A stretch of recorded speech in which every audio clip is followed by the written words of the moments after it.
নমস্কার। ঠাকুর শ্রী রামকৃষ্ণ পরমহংসদেব দীর্ঘকালদর্শী লোকনাথ বাবার চরণে প্রণাম জানিয়ে জীবনমুখী পালাকার সুকুমার দত্ত রচিত জনপ্রিয় নির্দেশক গোলাম হোসেন ও মাস্টার শাহজাহান নির্দেশিত বর্তমান যাত্রার ওয়ান অ্যান্ড অনলি নায়ক ষষ্ঠ সুদর্শন গায়ক নায়ক কুমার দেবাশিস ও যাত্রার অদ্বিতীয় গায়িকা নায়িকা অঞ্জু বিশ্বাস অভিনীত আজকের রহস্যগুলো সামাজিক যাত্রা পালা সমাজ ছাপিতে বিষাক্ত কেউটে।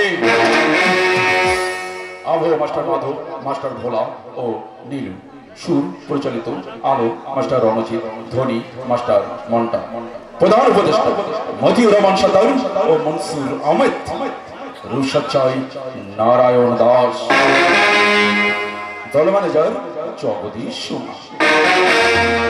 অভিনয় এপার বাংলার ওপার বাংলার বলিষ্ঠ অভিনেতা গোলাম হোসেন, যাত্রার ড্রিম গার্ল ও স্বপ্ন সুন্দরী গায়িকা নায়িকা মিস নীলাঞ্জনা, গায়ক নায়ক Madai Ghosh, lady killer Kumar Manojit, hot glamour কোন গায়িকা নায়িকা মিস রিমঝিম ও বলিষ্ঠ অভিনেতা কুমার অশোক, মমতাময়ী লক্ষ্মী রানী, সুদর্শন নায়ক কুমার শঙ্কর, রসরাজ নারায়ণ দাস, সবার প্রিয় কুমার শিবদাস এবং সকলের স্নেহধন্য দুষ্ট মিষ্টি নায়িকা মিস মোনালিসা।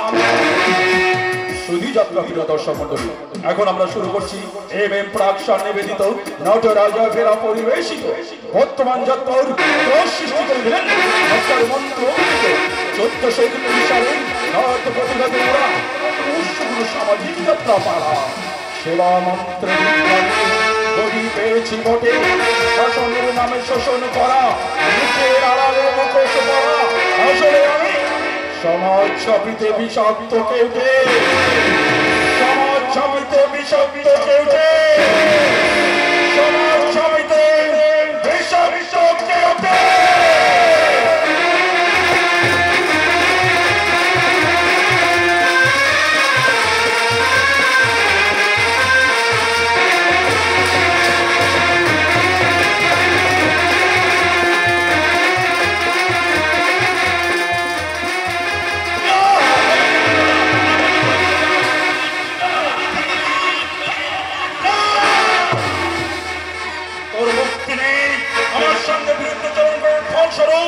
চিরদিনের মতো তোকে আমি মুক্তি দিলাম।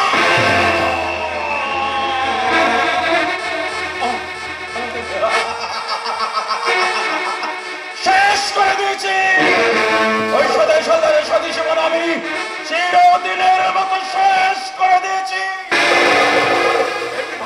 এমনি ভাবে যে আমার চলার পথের কাটা হয়ে দাঁড়াবে সেই সমস্ত শয়তানদের আগেই শেষ করে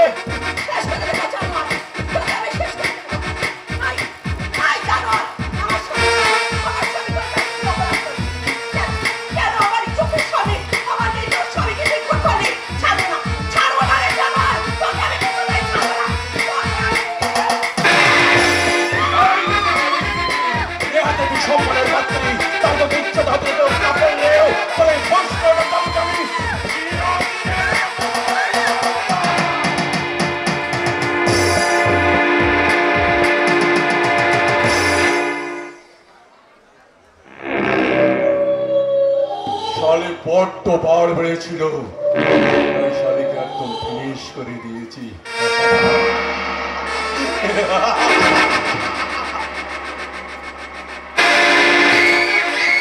রক্ত মাখা সুইটা না, কোনো চিন্তা নেই, হাজার চেষ্টা করলেও ওই রক্ত মাখা ছুরিতে আমার কোনো ফিঙ্গার প্রিন্ট পাওয়া যাবে না। এবার ওদের কাপড় থেকে বেরিয়ে আসা ওই সুন্দরী প্রতিভা মুখার্জিকে আমি চাই।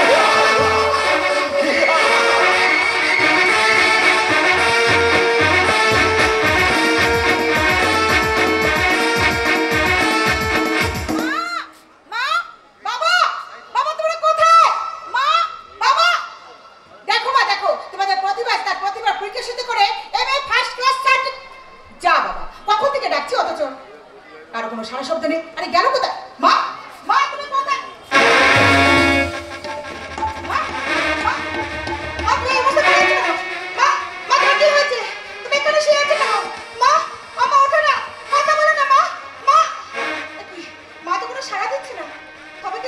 সেরেছে, কিন্তু বাবা বাবা কোথায় গেল? বাবা বাবা নিশ্চয়ই মায়ের শরীর খারাপ বলে ডাক্তার ডাকতে গেছে।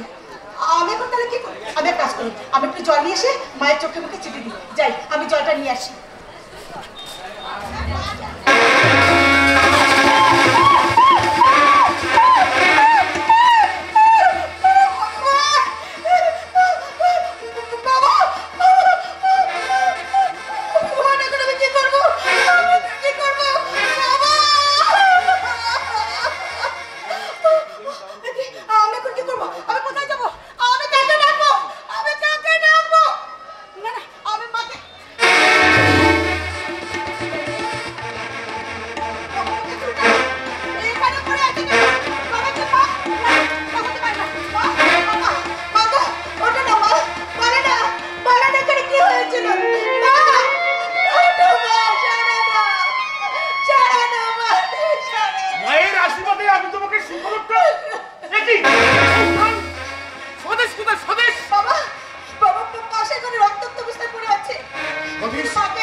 বাবা মাকে তাদের সাধনার সুফল শোনাবো বলে, কিন্তু বাবার রক্তাক্ত দেহ মায়ের এখনো জ্ঞান ফিরে না আসা।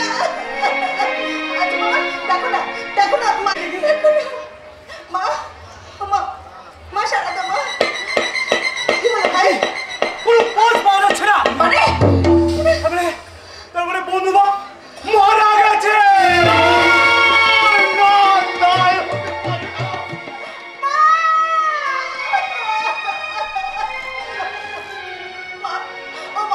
আমাকে ছেড়ে তুমি চলে যাও না, আমাকে ছেড়ে তুমি চলে যেও না। তুমি চলে গেলে আমি কিনে থাকবো? বলো না মা, বলো না মা। ও মা, সে ছোটবেলার মতো আমার বুকটা চলে, তুমি বলো না মা, বলো না। মা প্রতিভা, তোকে অনেক বড় হতে হবে, অনেক লেখাপড়া শিখতে হবে, তোর বাবার আদর্শকে সম্মান জানাতে, তোর শিক্ষাকে মানুষের মাঝে তুলে ধরতে হবে। বলো না মা, বলো না। সারা দাও না, ছাড়বো না, ছাড়বো না। যে যেন আমার বাবা রক্ত দিয়ে বলি খেলেছে, আমার মায়ের প্রতিবাদী কণ্ঠ খাতিরদের মতো রুদ্ধ করে দিয়েছে, তাকে যেখানে যা অবস্থায় পাবো আমার নারীত্বের সমস্ত শক্তি উজাড় করে দিয়ে তাকে তুলে ছাড় মেরে তাকে ফালা ফালা করে তাকে হৃৎপিণ্ড উৎপিণ্ড তাকে কাজে হাতে মাঠে দিয়ে দেবো।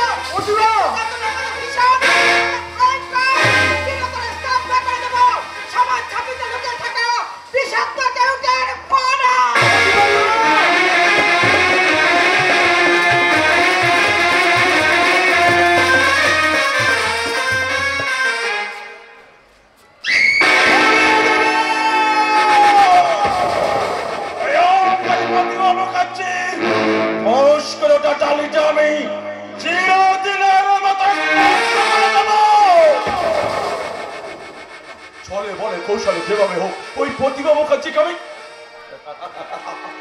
এসব আমি কি ভাবছি? ভুলে গেলে চলবে না, আমি বিশিষ্ট সমাজসেবী রণবীর ঘোষাল।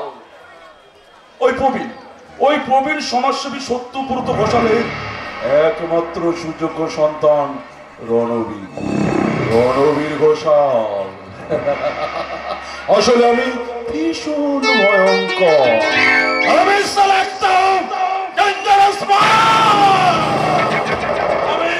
সাপের চেয়েও ক্রূর,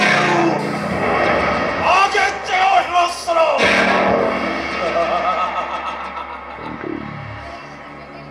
আমার যে হাতে থামা বসাবে তাদেরকে সালামি ছাড়বো না। আপনি আমাকে ডেকেছেন দাদা? হ্যাঁ, গতকাল রাতে যে দুটো হরিণের কথা বলেছিলে, আগামীকাল সকাল 9টার মধ্যে ওই দুটো হরিণীকে নিয়ে তুমি হোটেল প্যারাডাইসে চলে আসবে। কারণ কারণ আগামীকাল দুজন বিখ্যাত ব্যবসায়ীর সঙ্গে আমার মিট করার কথা আছে। ঠিক আছে দাদা। হ্যাঁ, এনাও তোমার আর একটা কথা মনে রাখবে, ছলে বলে কৌশলে যেভাবে হোক না কেন ওই দুজন বিখ্যাত ব্যবসায়ীর মন আমাকে সবাই করতে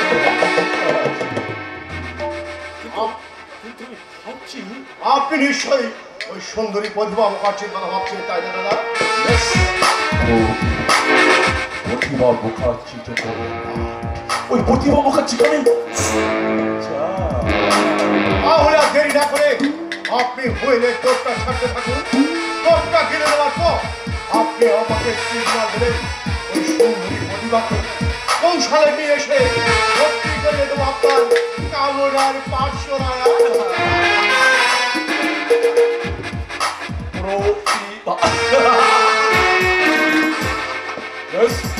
প্রতিভা মুখার্জি যে ওই প্রতিভা মুখার্জি কমে।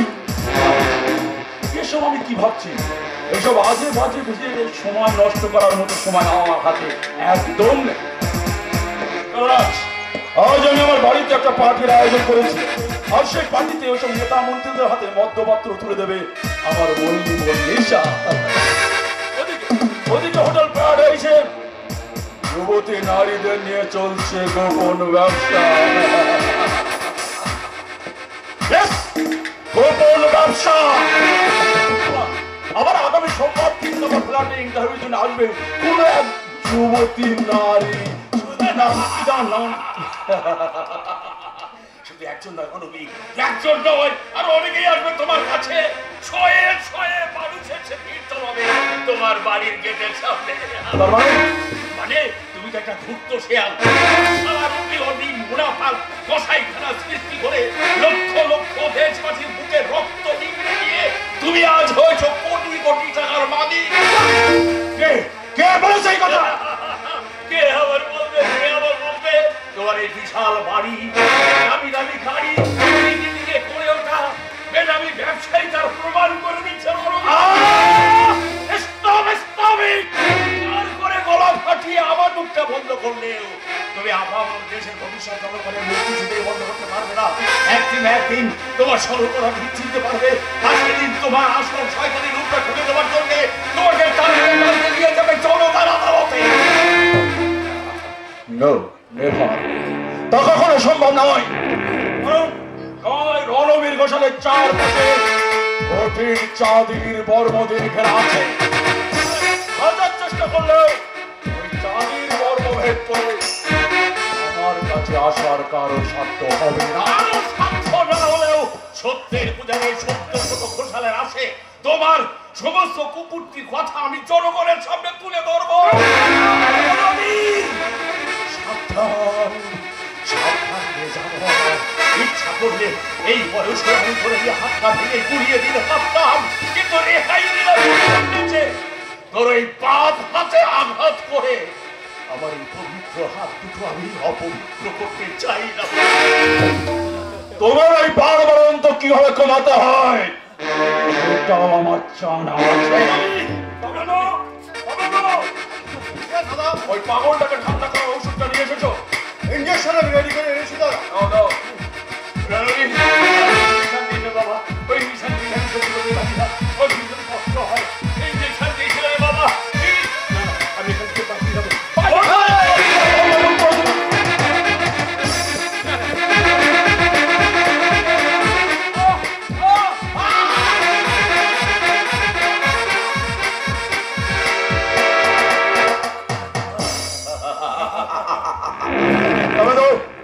পাগলটা একটু রক্তান হয়ে গেলে নিয়ে যেতে অসুবিধা হবে, যাও কান্তিকান্তকে নিয়ে যাও।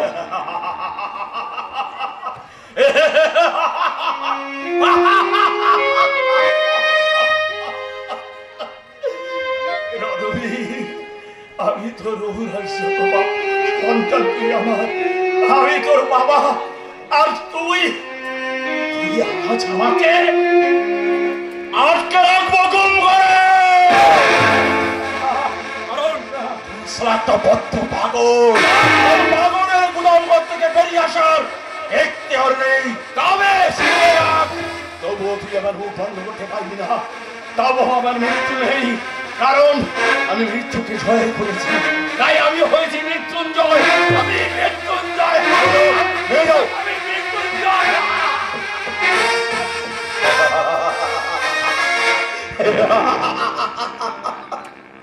একটা মাত্র, সিরেফ একটা মাত্র ইঞ্জেকশনে ওই ফস্করটা টানি টানি চিরদিনের মতো থামিয়ে দিয়েছি। আপনারা শুনলেন তো, আমার বাবা সত্যব্রত ঘোষাল বলে গেল সে নাকি মৃত্যুকে জয় করে হয়েছে মৃত্যুঞ্জয়। কি সব পোকা পোকার মতো কথা বলুন তো, মৃত্যুকে কেউ কি কখনো জয় করতে পারে?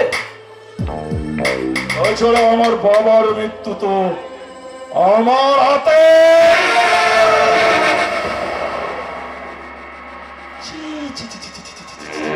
কি সব বোকা বোকার মতো কথা বলছি, নিজের বাবাকে কেউ সুপুত্র সন্তান হয়ে খুন করতে পারে? না না না না না, একদম পারে না। এই বাবা নামক বস্তুটাকে যে আমাকে বাঁচিয়ে রাখতে হবে।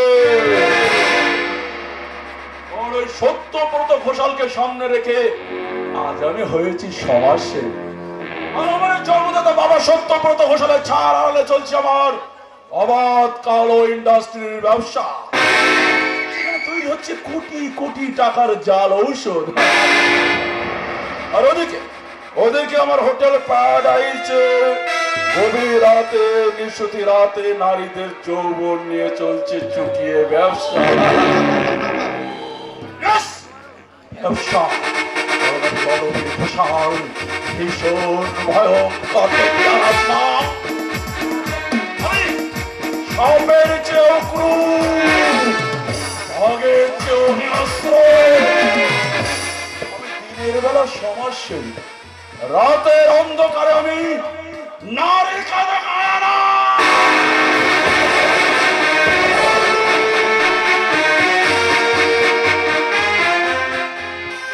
ও নিশা, মাই সুইট ডার্লিং, আমার চোখে তুমি সত্য ফোটা গোলাপ। তাই বুঝি? হ্যাঁ নিশা, তুমি আমার স্বপ্নে দেখো রাজকন্যা, তুমি আমার ধ্যান জ্ঞান সুখ দুঃখ হাসি কান্না সব সব সব হচ্ছে একমাত্র তুমি আমার স্বপ্নে দেখো রাজকন্যা। তপেন্দু মাই ডার্লিং। হ্যাঁ আচ্ছা চলো আমার বেডরুমে চলো। চলো, কিন্তু পৌঁছে যাবো ভালোবাসার শূন্য আকাশে। এক্স্যাক্টলি। তার আগে নিয়ন আলো ঝাড়বাতিটা জ্বালিয়ে মনে করব পূর্ণিমার চাঁদ। আর সেই চাঁদের আলোয় যখন আমার মনের মধ্যে শিহরণ জাগবে, তখন ওই মাথার উপরে সিলিংটা হয়ে যাবে নক্ষত্র খচিত আকাশ। আর আমার এই চারিপাশে পার্কে সবুজ বনানী মনে করে তোমাকে আমার সাথে জড়িয়ে নিয়ে বলবো, কি বলবে?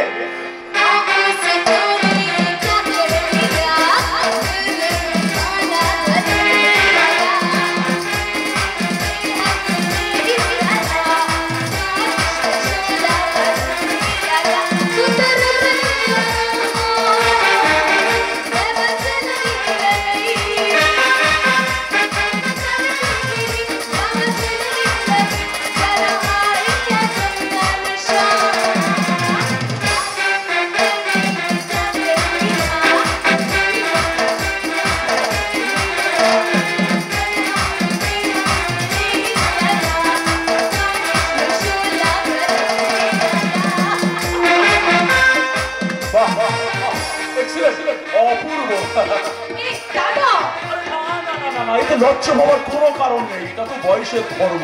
এই বয়সে তো একটু প্রেম করবি। শোন, ওদের সঙ্গে আমার দুটো কথা আছে। ঠিক আছে দাদা?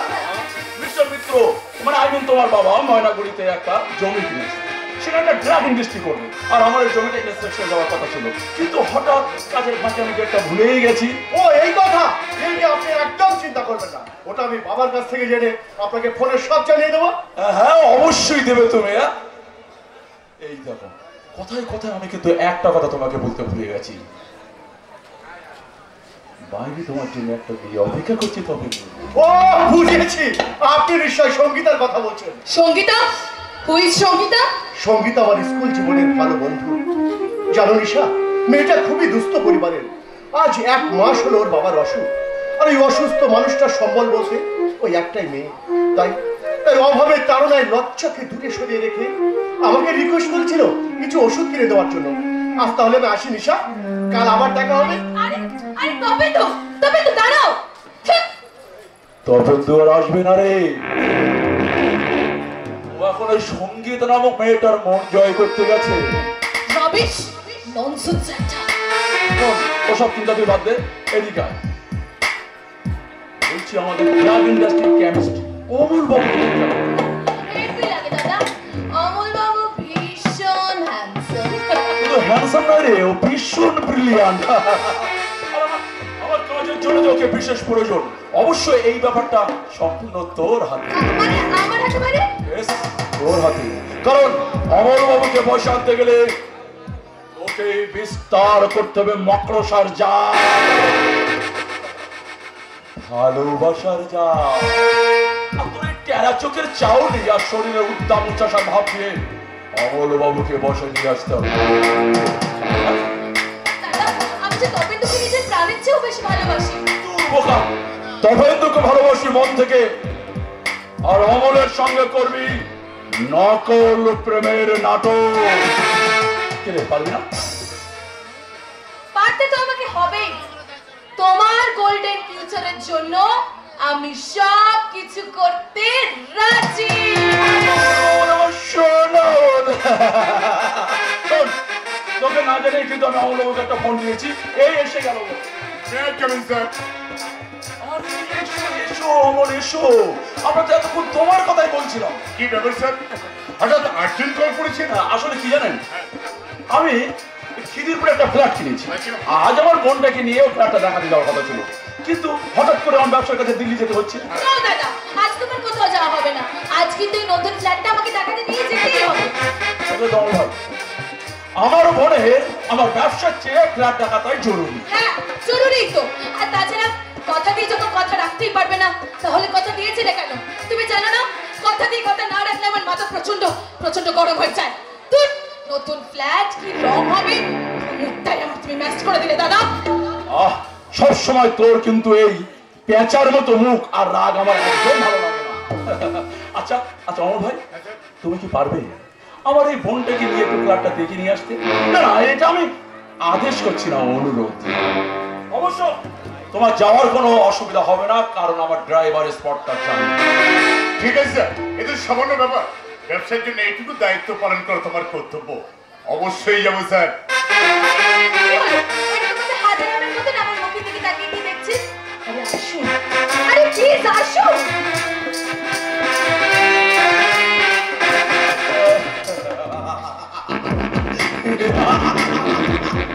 অমর কবে চড়া বেটা একটা আরশোলা, ওই আরশোলাটাকে টানতে টানতে বেরিয়ে নিয়ে গেল এই সব মাকড়সা। এবার ওর লালাই এমন ভাবে ওকে আস্তে পিষ্টে জড়িয়ে ফেলবে, অমর বাবুর আর কিচ্ছু করার থাকবে না। ঠিক এই সুযোগটা কাজে লাগাতেই পারলে ওই অহংকারী প্রতিভা মুখার্জি সহজে চলে আসবে আমার হোটেল প্যারাডাইসে গোপন কক্ষে। দাঁড়াও, কোথায় যাচ্ছ তুমি? আমি কখন কোথায় যাব তার কৈফিয়ত আমি তোমাকে দিতে বাধ্য নই সুজাতা। না না, আমি তো তোমার কাছে কৈফিয়ত চাইনি, শুধু জানতে চেয়েছি তুমি কোথায় যাচ্ছ। শোনো, তোমাকে আমি কতবার বলেছি যখন তখন ওপর থেকে নিচে আসবে না। অকারণে তো আমি নিচে আসিনি। আজ মঙ্গলবার, মা মঙ্গলচণ্ডীর পুজো করেছি, তাই তো তোমায় প্রসাদ দেওয়ার জন্য নিচে এসেছি। রাখো রাখো তোমার সব ভণ্ডামি, তোমার সব ভণ্ডামি আমি মানি না। তুমি না মানলেও আমাকে যে মানতে হবে। আমি হিন্দু বাড়ির কুলবধূ, স্বামীর সংসারের মঙ্গল কামনায় এগুলো যে আমার করতেই হয়। নাও প্রসাদ নাও।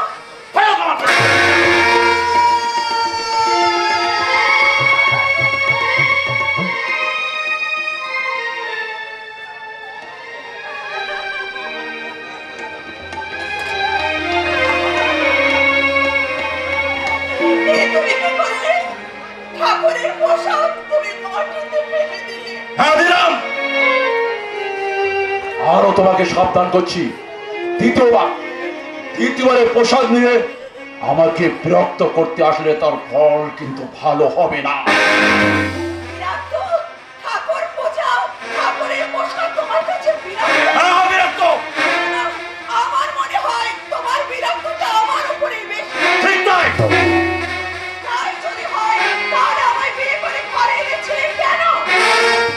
তোমাকে পুতুলের মতো শোকেতে সাজিয়ে রেখে যখন লোকজন আসবে তাদেরকে দেখাবো বলে।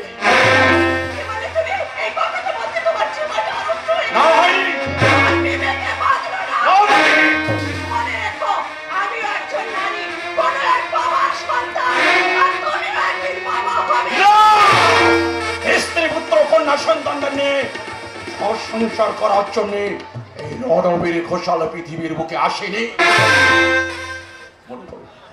মনে পড়ে আমার সে ছোটবেলার কথা, যখন আমার বাবা নিজের সম্মানের জন্য দেশ সেবায় এক দেশ থেকে আর এক দেশে ছুটে বেরিয়েছি শুধু নিজের স্বার্থের জন্য। আমি আর আমার ছোট্ট বোন নাকে পেটে রাস্তা ধারে দাঁড়িয়ে কাঁদতাম, তখন কেউ আসেনি, কেউ এসে আমাদের মুখে একটু খাবার তুলে দেয়নি। আমার মা লোকের বাড়ি জিগিরি করে ফ্যান আর খুদ খেয়ে নিয়ে এসে আমাদেরকে খাইয়ে মানুষ করেছে, তাই তো আমরা বেঁচে আছি। তাই চোখে দেখাতে আজ আমি হয়েছি রণবীর ঘোষাল। ভয়ঙ্কর আসলে আমি একটা ডেঞ্জারাস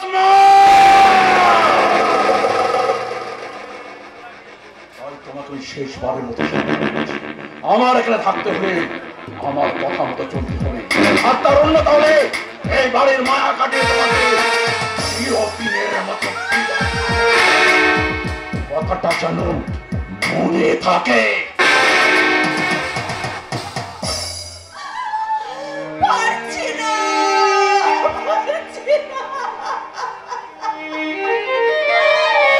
আর আমি সহ্য করতে পারছি না। মা গো মঙ্গলজননী, তুমি আমার মনে অসীম শক্তি জোগাও। আমি যেন শত দুঃখকে মরণ করিও স্বামীর সংসারে থাকতে পারি।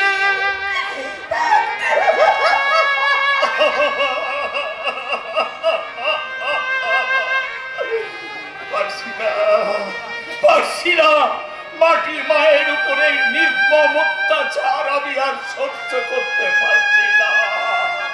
কোথায় কোথায় কোথায় তুমি বীর নেতাজি সুভাষচন্দ্র, কোথায় প্রলয়ে পাগল দীনেশ, কোথায় তোমরা কি দেখতে পাচ্ছ না? ভারত মাতার হয়ে আচ্ছা, তুমি তুমি তুমি তোমরা তোমরা তোমরা কি কেউ দেখেছ কোথায় মুখ লুকিয়ে বুক চাপড়ে কাঁদছে আমার ভারত মাতা? এই তো আমি আমার মাকে পেয়েছি, খুঁজে পেয়েছি আমার ভারত মাতাকে। কিন্তু মা, এ তোমার কি রূপ মা, এ তোমার কি রূপ? কোথায় হারিয়ে গেল তোমার সেই সকল দেশের রানীর রূপ? দেখি মা, তোমার চোখে এখনই জল ছলছল করছে, তুমি কাঁদছো মা? না বাবা না, চোখে জল যে আমার অনেকদিন আগে শুকিয়ে গেছে বাবা। কেঁদো না মা, কেঁদো না। আবার যে তোমাকে ত্রিবর্ণে রঞ্জিত হয়ে সত্যিকারের মা হতে হবে। আমার স্বপ্ন আমি যে অনেকদিন আগে হারিয়ে ফেলেছি বাবা। কে বলেছে তুমি মা হতে পারবে না? কে বলেছে? ওই দেখো, ভালো করে কান পেতে শোনো, তোমার আদর্শ সন্তানদের করুণ ক্রন্দন ওই আকাশে বাতাসে ভেসে বেড়াচ্ছে। বিদ্যাসাগর, বঙ্গবন্ধু, নেতাজি সুভাষচন্দ্র, রবীন্দ্রনাথের অতৃপ্ত আত্মাগুলো ওরা ছটফট করছে গর্বে জন্মগ্রহণ করে এই মাটির পৃথিবীতে ফিরে আসা চলবে। কিন্তু কে ওদের গর্বে ধরবে? কেমন আদর্শ মা কোথায়? কাকে ওরা মা বলে ডাকবে? তুমি পারবে না মা ওদেরকে গর্বে ধারণ করে এই মাটির পৃথিবীতে ফিরিয়ে আনতে? পারবো বাবা, নিশ্চয়ই পারবো। আপনার আশীর্বাদ আর সর্বশক্তিমান ঈশ্বরের কৃপা থাকলে আমি নিশ্চয়ই পারবো। যেমন করে আমি হয়েছি যন্ত্রণায় কাতর আমার পুরো ছেলেটার মা।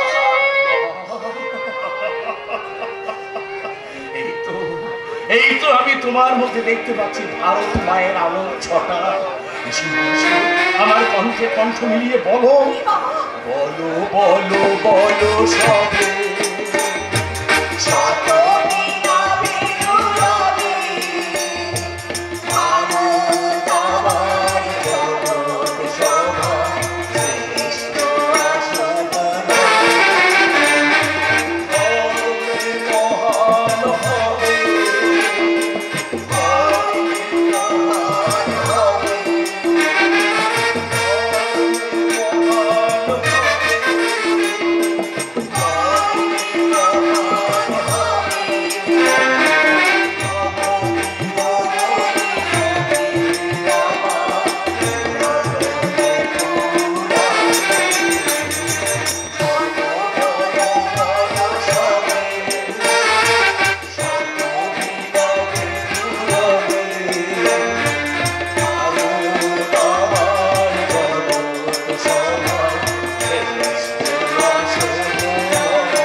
শিখিনি, তাই আমার বাবা মায়ের আদর্শকে সম্মান জানাতে আমি ওখান থেকে পালিয়ে এসেছি। আর কখনো কোনোদিন ওখানে আমি ফিরে যাব না, কিছুতেই না। যাবো না বললে তো হবে না প্রতিবাদী, যেতে তোমাকে হবে। গতকাল রাতে ফোনে তোমার কাছ থেকে সমস্ত কথা শুনে আমি তোমাকে এখান থেকে নিয়ে যেতে এসেছি। মনে করে জমে থাকা কথাগুলোকে হজম করতে না পেরে আমি তোমাকে বলেছিলাম, আসলে কি জানো ভাই, যে দেশের রাষ্ট্রপতি একজন মহিলা, যে রাজ্যের মুখ্যমন্ত্রী একজন মহিলা, অথচ সেই মহিলা জাতিকে হেয় প্রতিপন্ন করে তাদেরকে পাশবিক সার্কাস খেলার মত্ত হয়। তাই তোমার কথা আমি সম্মতি দিতে পারলাম না, কারণ আমি একজন মহিলা হয়ে জন্মেছি। তুমি কি বলছো প্রতিবাদী? আরে মহিলারা না থাকলে এই বিশ্বজগৎ সৃষ্টি হতো কি করে? আরে মহিলারা তো মায়ের জাতি। এ কথা তুমি বলছো ভাই, কিন্তু সমাজ, আমাদের সমাজের মুখে ধর্মের নামাবলী গায়ে দিয়ে অবাধে বিচারণ করে বেড়াচ্ছে অজস্র নারী লোভী জানাও। আমার যেখানে জোৎপথে বসে আছে অসহায় নারীদের দুর্বলতার সুযোগ দেওয়ার জন্য, কিন্তু না, আমি তা হতে দেবো না। তাই আমি নিজেকে প্রতিষ্ঠার পথে এগিয়ে নিয়ে যেতে চাইছি। কিন্তু তুমি একা একা নয় রনিত, একা নয়, সমগ্র মহিলা জাতি আমার জন্য অপেক্ষা করছে। শুধু প্রথম সারির একজন নেত্রী প্রয়োজন, আর সেই ভূমিকা আমি নিজে পালন করি। সমগ্র মহিলা জাতিকে একত্রিত করে চল চল চল।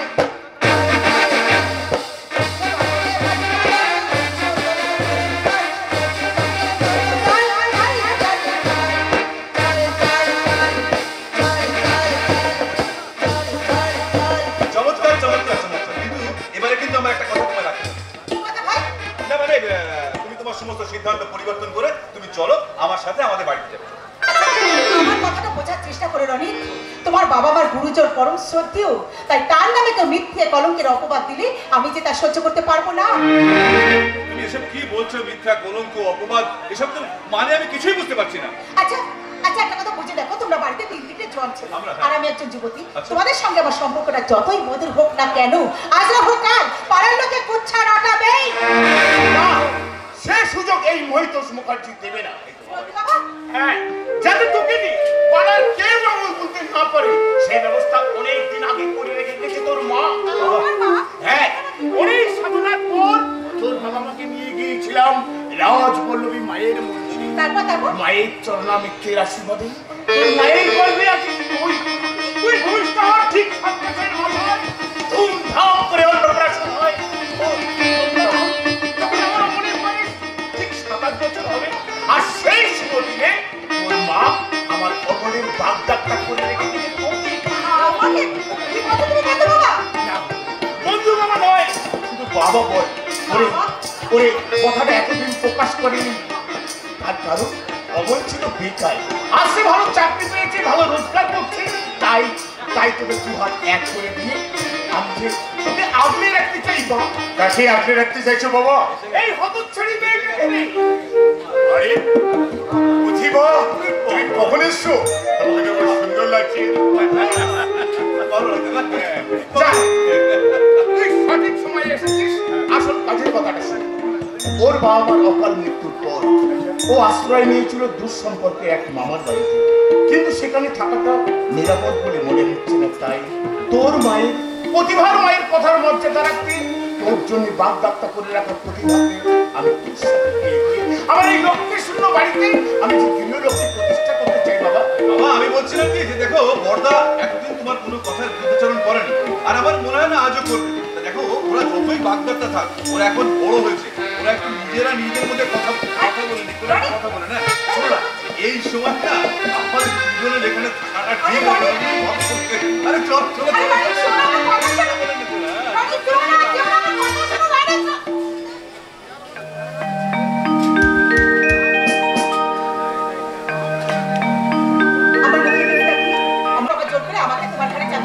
না না বুঝিবা না, এটা তোমার সম্পূর্ণ ভুল ধারণা।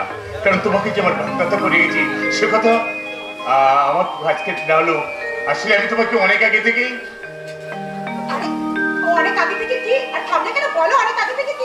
মনে মনে আমি তোমাকে ভালোবেসেছিলাম।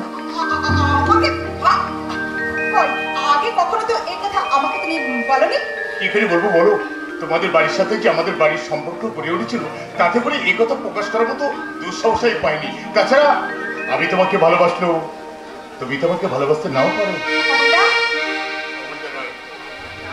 শুধুই অমর। আচ্ছা প্রতিভা, সত্যি করে বলে তো আমার চোখের ভাষা, মনের কথা তুমি কি সত্যি সত্যি করে বুঝতে পারো না? আজ না, অনেকদিন আগে থেকে বুঝতে পেরেছিলাম এবং অনেকভাবে তোমাকে বোঝাবার চেষ্টা করেছিলাম, কিন্তু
कजला में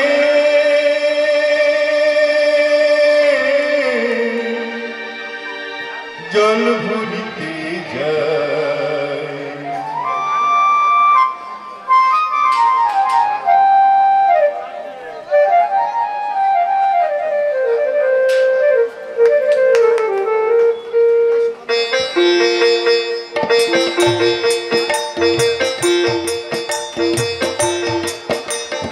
ओ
একটা কবিতা মনে পড়ে যাচ্ছে, বলবো? কি বলো বলো বলো। বলবো তাহলে? হ্যাঁ।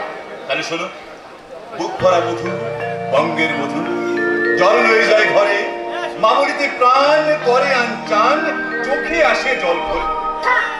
এখন আর এসব চোখে জলে দেখে কোনো কাজ নেই। তো মশাই হঠাৎই গরিবের বাড়িতে অবশ্যই আগমনের কারণটা কি জানতে পারি? কেন কেন কেন কেন আমি আসতে পারি না বুঝি? বেশ, আমি যদি এসে কোনো অপরাধ করে থাকি তাহলে আমি এখান থেকে চলে যাচ্ছি। ওকে ওকে, রাগ হয়ে গেল। সেটা তুমি জানো না যে আমি তোমাকে কতটা ভালোবাসি। তুমি আঘাত দিয়ে কথা বলো না, আমি খুব কষ্ট পাই। তুমি কথা দাও যে তুমি কখনো আমাকে আঘাত দিয়ে কথা বলবো না। রনিতা রনিতা, এই পৃথিবীর বুকে কখনো ভেঙে দুভাগ হয়ে যেতে পারে, কিন্তু কিন্তু আমাদের হৃদয়ের ভালোবাসায় যে পূর্ণিমার চাঁদ প্রজ্বলিত রয়েছে তাতে কোনো দিনও গ্রহণ লাগতে পারে না রনিতা, কোনো দিনও না। রনিতা, এবার তো বলো এখানে আসার আগমনের ঠিক কারণটা কি? না মানে আগামী 8 তারিখ আমার দাদার বিয়ে ঠিক হয়েছে। আচ্ছা। তাই মানে অবশ্য সেরকম কোনো আড়ম্বর করে নয়, কারণ কারণটা তোমায় আলাদা করে বলতে হবে না, তা আমি বুঝেছি। তা এই বিয়েটা নিশ্চয়ই তোমারই বদল আগে থেকে এগ্রিমেন্ট করে রাখা ছিল। না সেরকম কিছু না, সেরকম কিছু না। আসলে কি হয়েছিল তো, তোমার সাথে আমার না দুদিন দেখা হয় না, তাই তোমাকে দেখবার জন্য না আমার এই পাগল মনটা একেবারে ছটপট ছটপট ছটপট ছটপট করছিল। তাই যে ভাবলাম যে দাদার বিয়ের এই শুভ সংবাদ তো তোমাকে দিয়ে আসি, আর তোমার সাথে আমার একটু দেখাও হবে। খুব ভালো করেছো রনিতা। আসলে আমিও তো এখন বাড়ি থেকে কদিন বেরোতেই পারছি না। কেন কেন কেন তোমার আবার সমস্যা কিসে? আরে আর বলো না, আমার এই বাড়ি তো পুরো ফাঁকা। আমার বাবা মা আসলে 7 দিনের জন্য তীর্থে গেছে। কি বলছো? তোমার বাবা মা 7 দিনের জন্য তীর্থে গেছেন, মানে এই বাড়িটা পুরো ফাঁকা? তুমি একদম একা? হ্যাঁ, কেন? বাড়িটা ফাঁকা, তুমি একা? বাবা, তাহলে তো ক্লিয়ার ছিল। তাহলে মানে এবার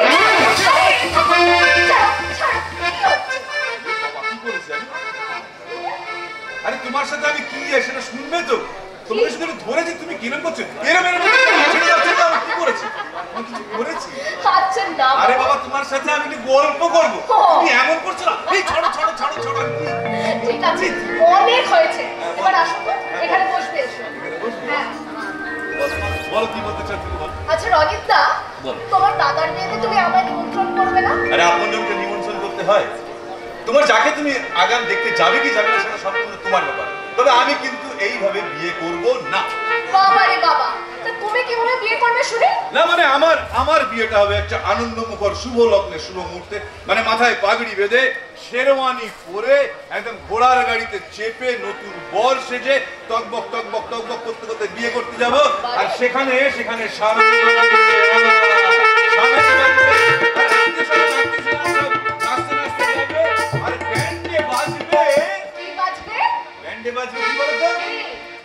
চোখ তুলে দেখো না কে এসেছে,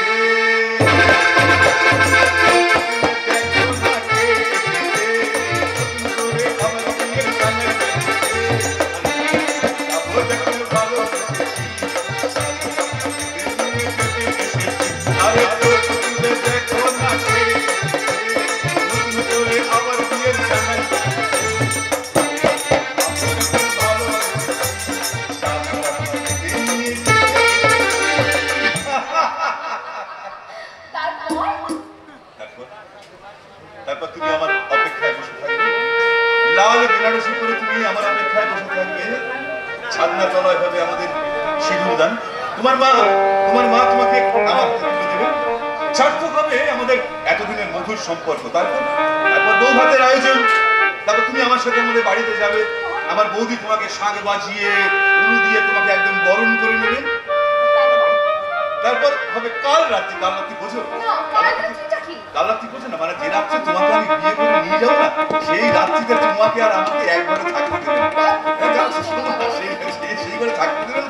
সেই রাত্রে আমি একা ঘরে শুয়ে তোমাকে ঘিরে আমি দেখবো হাজার হাজার হাজার হাজার স্বপ্ন।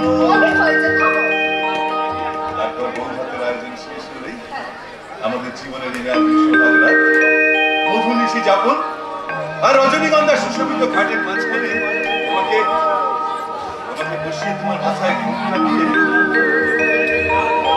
তোমার কোলে আমি একটু করে মাথা রেখে তোমার কোলে শুয়ে তোমার অনামিকায় আমার ভালোবাসার শ্রেষ্ঠ অলংকার পরিয়ে বলবো, কি বলবে? তোমায় পেয়ে হয়েছে মনে আর জনমেও সাথী ছিলাম আমরা দুজন মনের সুখে অনেক জন ঘুরে চিরদিন থাকবে আমাদের ভালোবাসা বলছি তোমার কানে কানে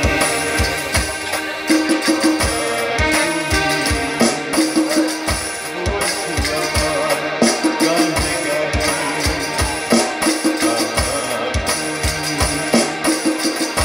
আজকে আমার বাড়িতে অনেক দিনের ভাষা অনেক দিনের স্বপ্ন যে অনেক দিনের আশা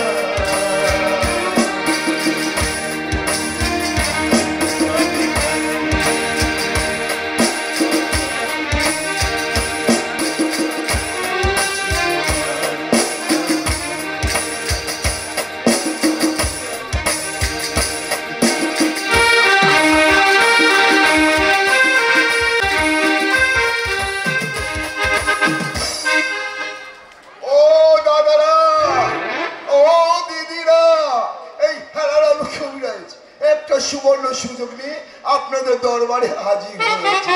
হ্যাঁ, এই সুযোগ একবার হারালে দ্বিতীয়বার আর কখনো পাবেন না। এবার শুনুন এই হেলারাম কবিরাজের সহস্তে প্রস্তুত করা প্রাণনাশী তেলের কথা। কি বলছেন? হ্যাঁ, ঠিকই শুনেছেন। কুকুর, বিড়াল, আরশোলা, সাপ, ব্যাঙ, মশা মাছি যদি আপনাদের কোন স্থানে কামড় দেয় তাহলে আমার এই সহস্তে প্রস্তুত করা প্রাণনাশী তেল এক ফোঁটা লাগিয়ে দিলেই আপনাদের সমস্ত জ্বালা যন্ত্রণা এমনকি মৃত্যু যন্ত্রণা থেকেও আপনারা শান্তি পাবে। শান্তি নেই, এই পৃথিবীর কোথাও শান্তি নেই। কে বলেছে শান্তি নেই? এই হেলারাম কবিরাজের কাছে যখন এসে পড়েছেন তখন আপনি শান্তি পেয়ে গেছেন। এবার বলুন কিসে কামড়িয়েছে, কোথায় কামড়িয়েছে, কেমন ভাবে কামড়িয়েছে, কটা দাঁত ছিল তার? এতো মহাজালায় পড়লো। আরে ঠান্ডা হয়ে যাবে, সব জ্বালা যন্ত্রণা একেবারে ঠান্ডা হয়ে যাবে। আমার সমস্ত প্রস্তুত করে এক ফোঁটা তেল লাগিয়ে দিন, ব্যাস সব ঠান্ডা হয়ে যাবে। আরে মশাই, আমার সব তেল লাগবে না। তাহলে কোন তেল লাগবে আপনার? আমার কোনো তেলই লাগবে ও না। বুঝেছি, শান্তি করছেন, জ্বালা যন্ত্রণার কথা বলছেন। এই হেলারাম কবিরাজের কাছে যখন এসে পড়েছেন এই কবিরাজের অসাধ্য বলে কিচ্ছু নেই। তাহলে বলি, বলুন শুনি। আমার থাকবার জন্য একটা আশ্রয়ের ব্যবস্থা করে দিতে পারবে? আশ্রয়? হ্যাঁ, এমন সুযোগ তো হাতছাড়া করা মোটেই উচিত হবে না। সবে মাত্র ওর গায়ে গতরে ধরেছি, বয়সটাও বেশি নয় বলে মনে হচ্ছে। ও মা, কি হলো? আশ্রয়ের কথা শুনে অত কি ভাবছো? না, বলছিলাম কি দিনকাল তো ভালো নয়, তাই ওই আশ্রয় পেতে গেলে তো পরিচয়পত্র থাকা দরকার। পরিচয়পত্র ছাড়া তো আপনি কোন স্থানে জায়গা পাবেন না। পরিচয়পত্র কোথায় পাবো গো বাবা? কেন? ওই কি একটা বড় ঝড় এলো না, ওই ভূত এলো না, ওই কি একটা না, ওই তো সব কেড়ে নিল। ও, তার মানে? তাহলে শুনুন গো বাবা, বাড়ি ছিল সুন্দরবনের বিধবা পাড়ায়। ওখানে অসুস্থ বুড়ি মাকে নিয়ে একটা ছিটে বেড়ার ঘরে থাকতুম।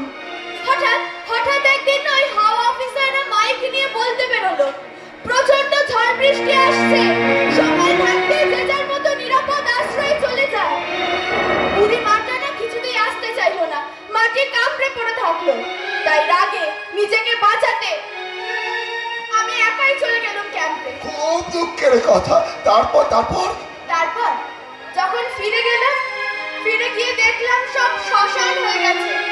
বুড়ি মাটাকে তো খুঁজে পেলামই না। বাড়িটা কোথায় ছিল সেটাও খবর করতে পারিনি বাবু। বুঝেছি বুঝেছি, আর বলতে হবে না। তা আপনার বাড়ি ওই বিধবা বলে মানে? এত সহজ কথাটাও বুঝলেন না? আসলে ওখানে পেটের দায়ে ওই সমস্ত বাড়ির পুরুষরাই তো মাছ কামড়া ধরতে যায়। তারপর কোনো না কোনোদিন তারা সবাই বাঘের পেটে যায়, এই তো। একদম ঠিক। হ্যাঁ, এইবার তাহলে আপনি তাহলে? আমিও বিধবা, সবে 1 বছর আগে বিয়ে হয়েছে। ভালো কথা। মাত্র 2 মাস স্বামী ছিল, তারপর সেও যে সেই ডিঙি নিয়ে বেরোলো আর ফিরলো না। খুব ভালো কথা। কি এটাও আপনার কাছে ভালো কথা হলো? না না না না না না, খুব দুঃখের কথা, খুব দুঃখের কথা। তাই বলছিলাম কি, আপনিও সেকেন্ড হ্যান্ড, আমিও সেকেন্ড হ্যান্ড। আপনারও কেউ নেই, আমারও কেউ নেই। তাই আপনার যদি কোনো আপত্তি না থাকে। না না, আপত্তি কেন থাকবে? আমি তো আপনার কাছে একটা নিরাপদ আশ্রয় খুঁজছিলাম। সার্টিফিকেট যখন পাওয়া হয়ে গেছে, তখন আপনি কেন বলুন না, তুমি তা তোমার নামটা কি? আচ্ছা, এবার থেকে শুরু হবে আমাদের নতুন ফ্যামিলি। কেন? আমিও যাবো তোমার সাথে। অবশ্যই কি করবে? কেন? আমি লোক জড়ো করবো আর তুমি তেল বেচবে। তুমি লোকজন জড়ো করবে কেমন করে? ঠিক এইভাবে। কিভাবে?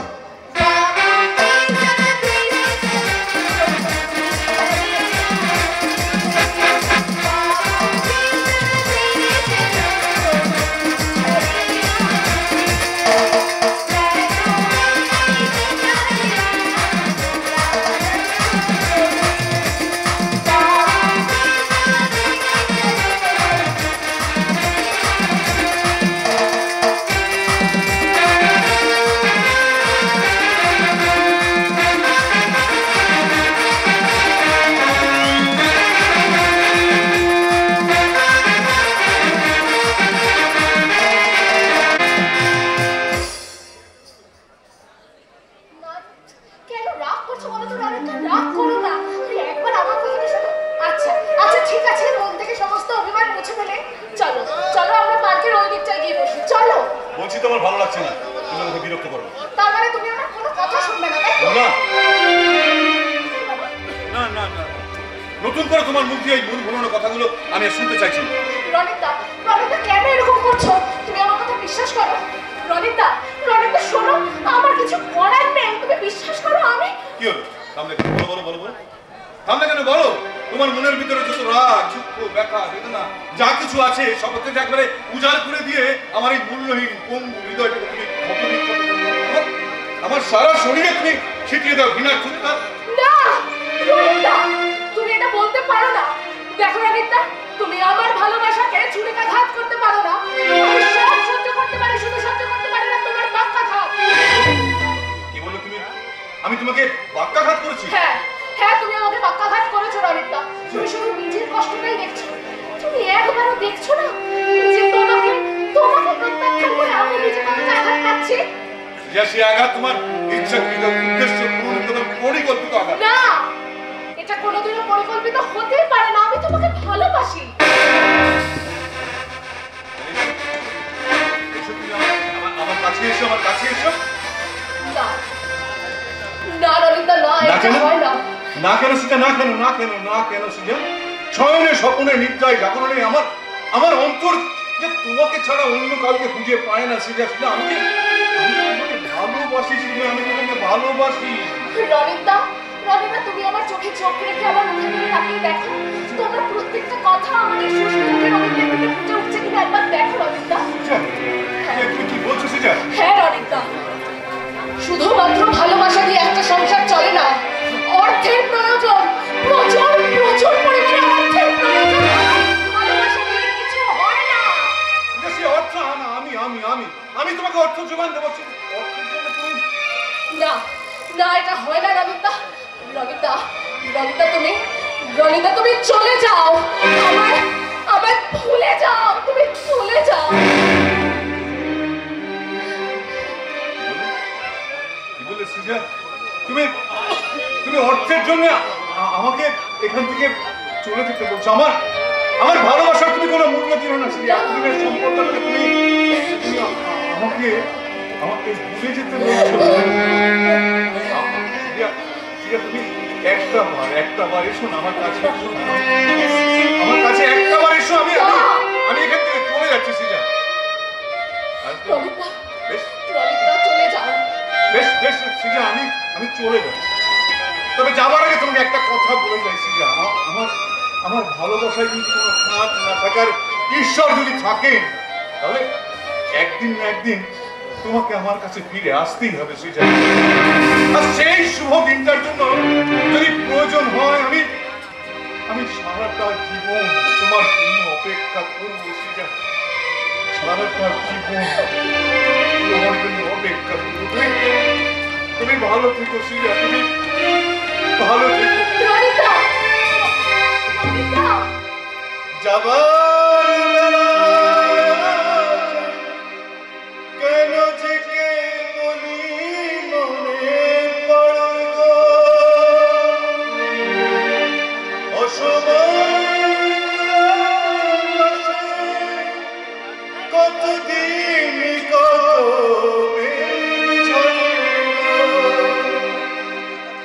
শপথের মালাতেও মাঝে মাঝে কাটা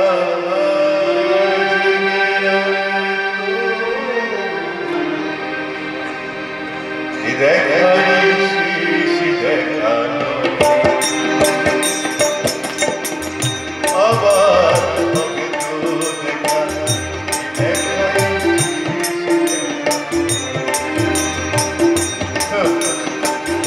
যাকে চুকিয়েছি বুঝাতে পারি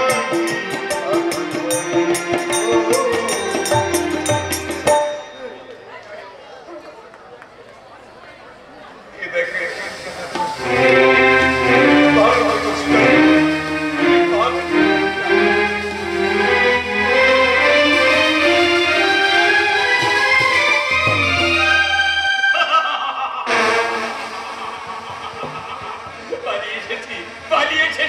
বংশের কারাগার থেকে বন্দিনী ভারত মাতার প্রতীক দেবগীর সত্য প্রসূত এই মহাভারতকে নিয়ে আমি পালিয়ে এসেছি।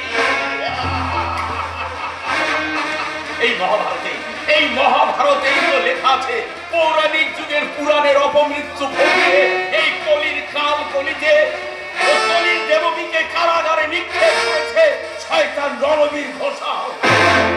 বৌদ্ধ যুগের অজাত শত্রু হয়ে বলি দিয়েছে বুদ্ধ পূজার শ্রীমতীকে। আর এই যুগের রণবীর ঘোষাল কামনার উল্লাসে মত্ত হয়ে হট্টা হাঁটিতে ফেটে পড়ে বলছে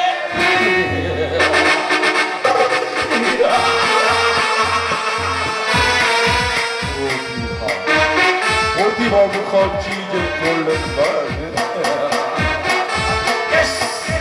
সমস্যা নেই। অমল মুখার্জিকে আমার অষ্টাদশী বর্ণিশার চৌবর দিয়ে আমি নিয়েছি। আর আমার এই বিশাল প্রকাটের লোক থেকে তাকে আমার পাঁচাটা কুত্তায় পরিণত করেছে। কোথায় গাড়াতে প্রতিভা সুন্দরী, কোথায় লুকিয়ে রাখবে তোমার ওই তাজা ভেউ খেলারো গোলাপি শয়তান রণবীর ঘোষাল শয়তানির হাসি হাসছে। ওর চোখ থেকে বেরিয়ে আসে কামনার আগুন, ওর মুখ থেকে বেরিয়ে আসে ভয়ঙ্কর ভয়ঙ্কর রক্তপিচি। আর ওই চিপ থেকে ঝরে পড়ছে ও শুধু জানে যৌবনবতী মেয়েদের জীবনগুলো চিবিয়ে চিবিয়ে খেতে অনেক অনেক টাকা টাকা টাকা চাই, আমি টাকা অনেক অনেক টাকা চাই। আর সেই টাকার পাহাড়ে বসে এই সমাজের মধ্য মনে হয়ে আমি ভোগ করবো নিত্য নতুন যুবতী নারীর তাজা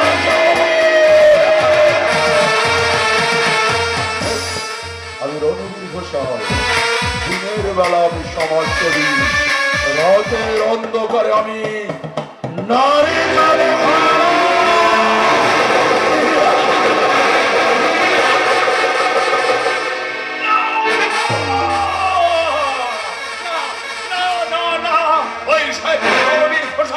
কামনার যুবকাশে তোমরা আর কথা বলিও না। ওকে তোমরা শয়তান দিনের বেলায় সমাজ সেবকের নামাবলী গায়ে জড়িয়ে জননেতা সেজে জনকল্যাণমূলক সংলাপ বলে আর রাতের অন্ধকারে চালায় কুরম্বনী কালোবাজারি ব্যবসা। তাই তো হোটেল প্যারাডাইসের মালিক নিজে হয়েও নামটা ওয়াস্তে মালিক সাজিয়ে রেখেছে একটা বিহারি মুসলমানকে। কি জানো নামটা?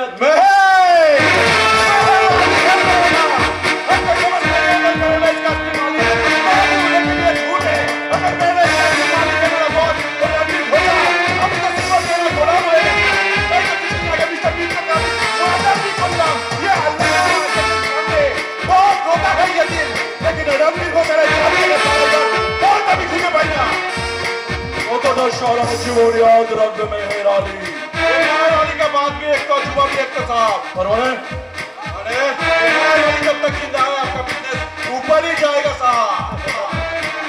এই শুনে তো তোমার জামাই আর তো ভালো লাগে এত ভালোবাসে। लेकिन एक तो बात है साहब হ্যাঁ বলো। हाँ और ना डीएसपी আছে না বিপক্ষে কেটাচ্ছি और साला আমাদের প্যারাডাইস হোটেলের উপর बहुत नजर रखता है। सब बोले तो साले को मर्डर करते না না মেহের আলী না, এখন অত উদ্বিগ্ন হলে চলবে না, তাতে বরং আমরা কেস খেয়ে যেতে পারি। বলছি আমাদের লক্ষ্য রাখা দরকার কোন ফুলে কোন ঠাকুর সন্তুষ্ট হয়। আচ্ছা মেয়ের নতুন যে মেয়েটা গ্রস্ত হলো তার খবর কি বলতে পারো? बहुत कान्ना করছে সব बहुत कान्ना করছে। মনে চিন্তা করো না, মিস্টার প্যাটেলকে বলো আজকের মধ্যে সারা সাইজ করে কাল খনিকির অতিথি ফেলাটে পাঠিয়ে দিতে। हाँ তাই হলো সাহেব, लेकिन और एक तो बात আছে। ওই আমাদের ক্যাবারে ডান্সার আছে না মিস ডোনা, ও তেমন নাচা গানা করতে পারছে না সাহেব। ডোনাকে নিয়ে একদম কোনো চিন্তা নেই, আমি খুব শীঘ্রই আবির্ভাব করছি একটা ষোড়শী পূর্ণিমার চাঁদ, যার রূপে আছে জ্বলন্ত আগুনের তারা, আর যৌবনে আছে উত্তাল সমুদ্রের ন্যায় তরঙ্গ। और चांदनी ऐसा अभी चिड़िया का रोज जो डंगरी करते रहे ना तो पैराडाइज ऊपर बहुत बहुत ऊपर जाएगा साहब। मैं चलता हूँ। बोलिए साहब, কারণ জানার চেষ্টা করবে না। আজ ঠিক দুপুর 10 মিনিটে এই ফ্ল্যাটের মেন কানেকশন সুইচে মেন সুইচটা অফ করে দেবে। हाँ, ठीक है साहब जी, बस 2:10 पर चलता हूँ साहब जी। আমার নাম রণবীর ঘোষাল, আমি ভীষণ ভয়ঙ্কর। আসলে আমি সালাক্তা ডেঞ্জারাস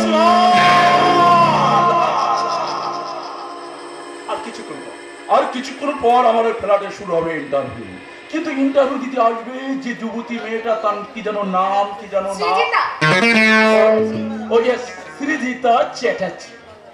স্যার, আমি বিনা অনুমতিতে আপনার অফিসে প্রবেশ করলাম, আমাকে ক্ষমা করবেন। আরে না না না, এতে আপনার কোনো চিন্তা নেই। আসলে কি জানো চিন্তা, এই একটা মাত্র অ্যাপ্লিকেশনের জন্য মানে কয়েক হাজার অ্যাপ্লিকেশন জমা পড়েছে। আমি সব কিছু দেখার পর মনে হলো চাকরিটা আমি আপনাকেই দেব। স্যার, স্যার এই আপনার মহানুভবতা ছাড়া আর কিচ্ছু না স্যার। ধন্যবাদ ধন্যবাদ। আরে না না না, তোমাকে ধন্যবাদ। এই দেখো, কথায় কথায় আমি আপনাকে তুমি বলে ফেললাম। স্যার, তাতে কি আছে, আমি আপনার থেকে এমনি বয়সে অনেক ছোট, আপনি আমায় তুমি বলে সম্বোধন করলেই আমি খুশি হব। আসলে কি জানো চিন্তা, দূর কি নিকট আর পর কি আপন ভাবাটাই আমার অভ্যাস। ওসব আর বেশি চিন্তা ভাবনা করে লাভ নেই, তাহলে আমরা ইন্টারভিউটা শুরু করি। একদম স্যার, একদম। এই কি স্যার, হয়তো লোডশেডিং হয়ে গেল। হ্যাঁ, লোডশেডিং হয়েছে। তাহলে স্যার আমি বরঞ্চ বাইরে গিয়ে অপেক্ষা করি। হরিণী তো বেড়াতে চাইবে, কিন্তু তার সামনে একটা ক্ষুধার্ত সিংহ দাঁড়িয়ে আছে, সে তো তাকে ছাড়বে না। এই কি, আপনি এসব কি করছেন স্যার? আমি রণবীর ঘোষাল, ভীষণ ভয়ঙ্কর ডেঞ্জারাস মাল। আমার সামনে যে আসে তার নিস্তার নেই, তাই তোমার সামনে নিস্তার নেই। আমার ছেড়ে দিন, আমার ছেড়ে দিন।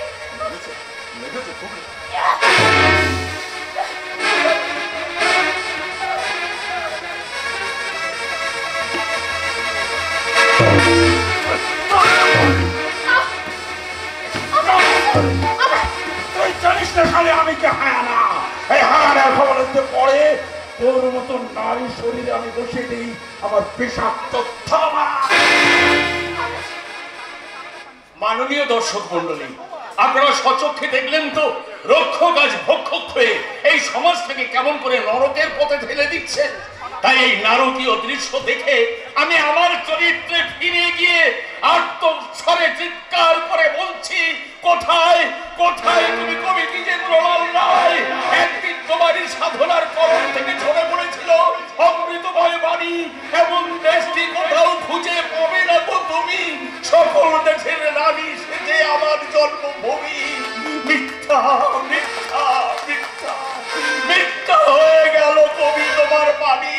তুমি এসে দেখে যাও কবি, আজ ধনতান্ত্রিকতার জাতাতলে পড়ে তোমার সকল দেশের রানীরা আজ কেমন পশারিণী হয়ে যাচ্ছে, পশারিণী।